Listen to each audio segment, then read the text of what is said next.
स्वागत है आपका भीम न्यूज इंडिया, देश के सबसे प्रमुख और विश्वसनीय चैनल में। आप देख रहे हैं भीम न्यूज इंडिया। नमस्कार, मैं आपके साथ हूं। आइए जानते हैं आज की ताजा अपडेट्स। देश और दुनिया में क्या चल रहा है उसकी पूरी जानकारी लेकर हाजिर हैं। सबसे पहले बात करते हैं आज के मुख्य समाचार की। उत्तर प्रदेश बना नशा विक्रय केंद्र, राज्य सरकार और केंद्र सरकार चुप क्यों? कांग्रेस प्रवक्ता सुप्रिया सुनेत ने लगाया प्रेस कॉन्फ्रेंस कर आरोप। आप देख रहे हैं भीम न्यूज इंडिया। मैं हूं आपका दोस्त विनय कुमार सिंघल। यदि आप हमारे चैनल पर नए हैं तो आपसे रिक्वेस्ट है कि प्लीज़ हमारे चैनल को यूट्यूब पर सब्सक्राइब कीजिए। आने वाले नोटिफिकेशन के लिए बेल आइकन का बटन दबाना ना भूलें। देखिए क्या कुछ कहा कांग्रेस प्रवक्ता ने प्रेस कॉन्फ्रेंस कर। शुरू करनी पड़ेगी। उत्तर प्रदेश में कोडीन नाम की कफ सिरप धड़ल्ले से बिक रही है। क्या पंसारी, क्या पानवाला, हर जगह 40-45 रुपए में एक बोतल मिल रही है, जिससे लोग जबरदस्त नशे का शिकार हो रहे हैं। धड़ल्ले से यह बिजनेस चल रहा है। बच्चे इस लत का शिकार हो रहे हैं, लेकिन परिवार उजड़ते जा रहे हैं।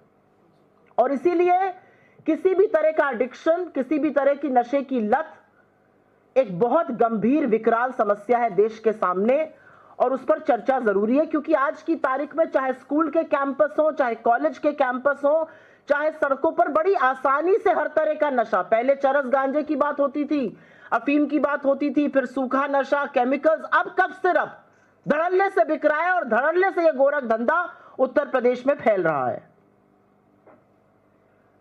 उत्तर प्रदेश में इसका किंग पिन, जिस व्यक्ति ने, जो इसका मुख्य अभियुक्त है, वो शुभम जायसवाल नाम का एक आदमी है। वो प्रधानमंत्री नरेंद्र मोदी के संसदीय क्षेत्र वाराणसी से आता है। उसने 500 करोड़ रुपए पिछले 5 साल में कमाए, और पिछले 5 साल में उसका ये गोरख धंधा ऐसा पनपा, ऐसा फूला कि उत्तर प्रदेश से बिहार, बिहार से बंगाल, बांग्लादेश, नेपाल तक ये फैला। और वो अकेला नहीं है, और उसकी मैं फोटो दिखाना चाहती हूं। पहले ये शुभम जायसवाल नाम के व्यक्ति हैं, प्रधानमंत्री के संसदीय क्षेत्र वाराणसी से आते हैं। जरा इनकी दूसरी फोटो भी दिखाइए। ये जिसके साथ बैठे हैं, इन पर अभी जरूर चर्चा करूंगी। धनंजय सिंह इन महानुभाव का नाम है। अगली फोटो दिखाइए। ये जो व्यक्ति दो खड़े हुए हैं, एक इसमें से अमित सिंह टाटा है, एक आलोक सिपाही है। ये बड़े रसूख वाले लोग हैं। एक बर्खास्त सिपाही है पुलिस फोर्स से, और एक अमित सिंह टाटा है। ये धनंजय सिंह जी के साथ खड़े हुए हैं। ये सब लोग इस गोरख धंधे में शुभम जायसवाल के साथ पार्टनर थे। शुभम जायसवाल ने 500 करोड़ कमाए, तो इन्होंने भी करोड़ों कमाए हैं। इनको धनंजय सिंह अपना छोटा भाई बताते हैं। जरा नेक्स्ट फोटो पे जाइए। ये सब उनके साथ की तस्वीरें हैं जो आपको दिख रही हैं। अब इस पे रुकिए जरा। धनंजय सिंह को आप में से कुछ लोग बाहुबली, कुछ माफिया, कुछ डॉन भी कहते हैं, लेकिन मेरे लिए तो अगली तस्वीर पे जाइए। मेरे लिए धनंजय सिंह बीजेपी के घटक दल जनता दल यूनाइटेड के राष्ट्रीय महासचिव हैं। अगली फोटो दिखाइएगा। और वो नीतीश जी के बड़े ही उनके साथ प्रगाढ़ संबंध है। ये जनता दल यूनाइटेड के राष्ट्रीय महासचिव धनंजय जी, जिनके ऊपर विशेष कृपा उत्तर प्रदेश के मुख्यमंत्री योगी आदित्यनाथ जी की रहती है, बाहुबली, माफिया, डॉन और तमाम शब्दों से उनको आप और आपके साथी नवाजते। मेरे लिए तो ये बीजेपी के घटक दल के राष्ट्रीय महासचिव हैं, जिन पर बड़ी कृपा बरसती है दिल्ली से लेकर लखनऊ तक। तो धनंजय जी इन सब लोगों को अपना छोटा भाई बताते हैं। एक बार नहीं, टीवी चैनल पर भी आके कह रहे हैं वो मेरे छोटे भाई हैं। अब बात शुरू होती है कि हर बात पर धमकी देने वाले योगी आदित्यनाथ जी छोटे भाइयों पर कार्रवाई कर रहे हैं, बड़े भैया पर कार्रवाई कब होगी? योगी आदित्यनाथ जी तो बुलडोजर चलाने की बात करते हैं, उस पर भी अभी चर्चा करूंगी। बुलडोजर कब चलेगा? बड़े भैया पर कार्रवाई क्यों नहीं हो रही है? लेकिन जब ये सारी चीजें सामने आई, अगली तस्वीर पर जाइएगा। जब ये सारी चीजें सामने आई तो योगी जी सदन में खड़े होकर तस्वीर खेलने लगे। वो तस्वीरें दिखाने लगे। अब तस्वीर खेलिएगा तो बात बड़ी फैलेगी। क्योंकि ये विभोर राणा है, ये भी इस पूरे गोरख धंधे, इस पूरे स्कैम में शामिल है। तस्वीर देख लीजिए किसके साथ है। उत्तर प्रदेश के उप मुख्यमंत्री और स्वास्थ्य का जो कार्यभार संभालते हैं ब्रिजेश पाठक जी के साथ। अगली तस्वीर जो है बीजेपी के राष्ट्रीय महासचिव अरुण सिंह जी के साथ है। तमाम अगली तस्वीरें हैं जो बीजेपी के तमाम नेताओं के साथ हैं। तस्वीरें दिखाते जाइए, कलई खुलती जाएगी। ये विभोर राणा जी हैं। इनकी कुछ तस्वीर योगी जी खड़े होकर सदन में दिखा रहे थे, कलई यहां खुल रही है। बीजेपी के तमाम लोगों के साथ उनकी तस्वीर है। तो तस्वीर खेलने पर आएंगे तो नीरव मोदी और मोदी जी की तस्वीर आ जाएगी। तस्वीर खेलिएगा तो मोदी जी और मेहुल चौकसी की आ जाएगी। तस्वीर मत खेलिए, लेकिन तस्वीरें कुछ बयां कर रही हैं, उसको जरूर देखिए। अब बात करते हैं, please go back to the main, thank you. अब बात करते हैं उत्तर प्रदेश में क्या हो रहा है। जब योगी जी तस्वीर खेल रहे थे तो उन्होंने एक बात और कही कि उत्तर प्रदेश में ठोक कर कार्रवाई की जाएगी, ठोस कार्रवाई की जा रही है और अभी तक कोई मौत नहीं हुई है।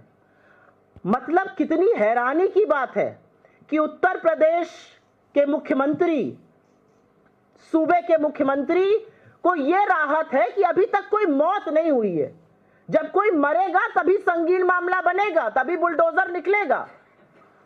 किडनी खराब हो रही है, नशे के लोग शिकार हो रहे हैं, बच्चे अस्पतालों में भर्ती हो, उससे कोई मतलब नहीं, अभी तक कोई मरा नहीं। और दूसरा, ठोक कर कार्रवाई हुई।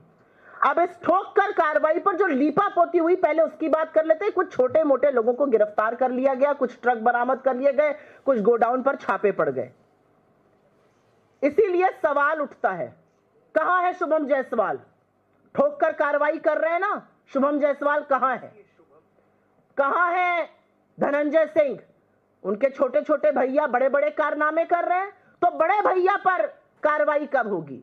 और इसलिए इस मंच से और आपके माध्यम से कुछ जरूरी सवाल उठते हैं। कार्रवाई तो आप बाद में करिएगा। 5 साल से आपकी नाक के नीचे एक गोरख धंधा चल रहा था जो जौनपुर, गाजीपुर, गाजियाबाद, कानपुर से शुरू होते होते अंतरराष्ट्रीय हो गया। आपको भनक भी नहीं लगी इसके बारे में? 5 साल में 500 करोड़ कमाने वाला शुभम जायसवाल, जब मामला सामने आया, प्रधानमंत्री के संसदीय क्षेत्र का व्यक्ति शुभम जायसवाल देश छोड़कर भाग गया या भगा दिया गया। 500 करोड़ जिस व्यक्ति ने कमाए, उस पर अब आंख में धूल झोंकने के लिए 50,000 का इनाम घोषित हुआ है। तो भागने में मदद किसने की? तीसरा सवाल, एसटीएफ इस मामले की जांच कर रही है और यूपी एसटीएफ के तो जितने गुणगान किए जाए कम है। आप में से तो कुछ साथी जानते हैं, 9-9 किलोमीटर हवाई चप्पलों में पैदल चल के एनकाउंटर करती है यूपी एसटीएफ। तो यूपी एसटीएफ इस मामले की जांच कर रही है, लेकिन तमाम तार यूपी एसटीएफ से जुड़े हुए बताए जाते हैं। तो वो कौन सी निष्पक्ष जांच कर रही है? वो भगा रही है, वो लीपापोती कर रही है, या वो सच ढूंढ रही है? ये मुझसे बेहतर आप पूछ सकते हैं और जान सकते हैं। ये छोटे छोटे लोगों की गिरफ्तारी करके किसको बचाया जा रहा है? कौन है वो बड़ी मछलियां जिनको इसमें बचाया जा रहा है? रसूख वालों पर कार्रवाई कब होगी? धनंजय सिंह जिनको छोटा भाई बताते हैं, तो बड़े भैया पर कार्रवाई कब करिएगा? भाई बात बात पर योगी जी को बुलडोजर बड़ा पसंद है, मुझे नहीं पसंद है। मुझे लगता है बुलडोजर जो है वो अदालतों पर ताला लगाने का काम करता है। लेकिन क्योंकि योगी जी को पसंद है, तो योगी जी से इस मंच के माध्यम से आपसे पूछते हैं कि बुलडोजर का डीजल खत्म हो गया है या बुलडोजर का ड्राइवर भी कोडीन पीकर नशे में लुत्थ पड़ा हुआ है? कब चलेगा आपका बुलडोजर? और फिर सवाल आता है उत्तर प्रदेश के बाहर केंद्र सरकार पर। केंद्र सरकार इस पर चुप क्यों है? इतना गोरख धंधा फैल रहा है, केंद्र सरकार ने मौन क्यों धारण किया हुआ? और ये मैं बिना कारण केंद्र सरकार को इसमें नहीं घसीट रही हूं। कफ सिरप का बनना, उसकी बिक्री जितना राज्यों में होती है, राज्यों की जिम्मेदारी है, उतनी ही इसमें केंद्र सरकार का रोल है। केंद्र सरकार के 2 मंत्रालय, family health and family welfare और केमिकल एंड फर्टिलाइजर मंत्रालय की इसमें बड़ी भूमिका होती है। कौन है इस देश का केमिकल एंड फर्टिलाइजर मंत्री? बीजेपी के राष्ट्रीय अध्यक्ष, जिनकी अब रुखसती होने वाली है, जेपी नड्डा जी। क्या आपने जेपी नड्डा जी के मुंह से एक शब्द सुना इस पूरे मामले पर? क्या बीजेपी के केंद्रीय मंत्रियों ने, केंद्रीय सांसदों ने, प्रवक्ताओं ने, बददिमाग नेताओं ने जो लपक लपक कर कैमरे पर बाइट देने के लिए आतुर रहते, क्या उन्होंने कहा कि यूपी में धनंजय सिंह और बाकी लोगों को क्यों बचाया जा रहा है? यूपी में कार्रवाई क्यों नहीं हो रही है? शुभम जायसवाल कैसे भाग गया? जिस मंत्रालय के अधीन कफ सिरप आता है वो भी मानो कफ सिरप पीकर सुप्त पड़ा हुआ है। आप देख रहे हैं भीम न्यूज़ इंडिया। यदि आपको हमारे द्वारा दिखाई गई खबरें पसंद है तो प्लीज़ हमारे चैनल को यूट्यूब पर सब्सक्राइब कीजिए, लाइक कीजिए, शेयर कीजिए, कमेंट्स कीजिए। आने वाले नोटिफिकेशन के लिए बेल आइकन का बटन दबाना ना भूलें। भीम न्यूज़ इंडिया के फेसबुक पेज और ट्विटर एंड एक्स पर भी फॉलो कर सकते हैं। बने रहिए हमारे साथ। आपका बहुत बहुत धन्यवाद।